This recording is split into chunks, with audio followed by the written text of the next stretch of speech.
Hi Independent, I'm Kimberly Bacso, an experienced registered yoga teacher, and this is a really quick, like 5-minute intro to handstands class. You might be wondering if you're strong enough to start practicing handstands, and the answer is yes if you can hold a high plank for at least 30 seconds. So if you want to pause the video, do that, go try it out so you can come back to your mat with confidence. Next thing to know, now that you know that you can do it, is what to do with your hands.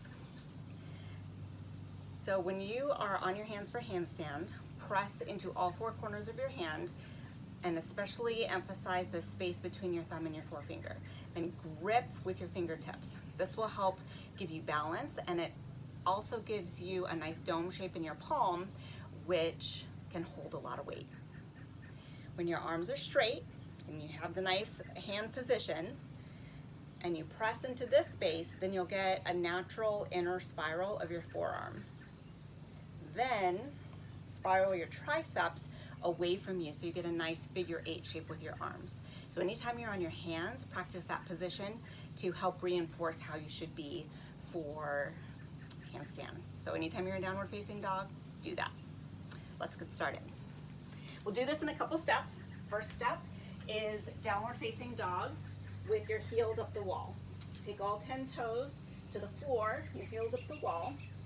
Practice the good shape that we talked about with your hands and your arms. Send your hips back. This will start getting more weight into your hands so that you are ready for the next step, which is an L shape. In the L shape, you want a nice 90-degree angle with your body. You might need a friend to help you see if you're there. So take your hands about shoulder distance apart. Take one foot to the wall, and then the other foot to the wall, straighten your legs.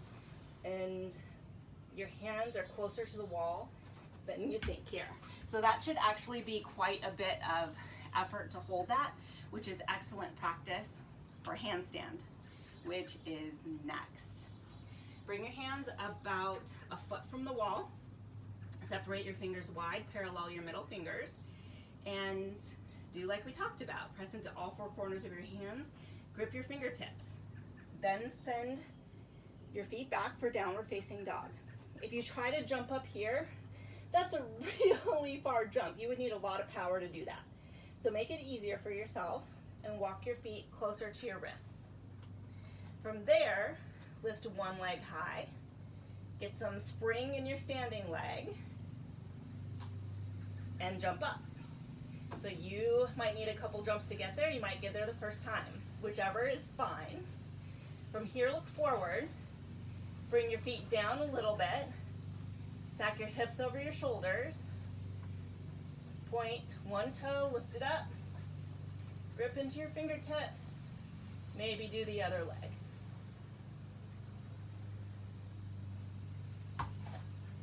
And rest in child's pose. If you want to build endurance in that posture, then repeat. Set your timer for 10 minutes. Go up, hold handstand for as many breaths as you can. Rest in child's pose, and repeat. When you are able to hold handstand away from the wall for our 10 long full breaths, then you know that it's time to start working in the middle of the room for your freestanding handstand. Good luck, and let me know if you have any questions. I'm happy to coach you through.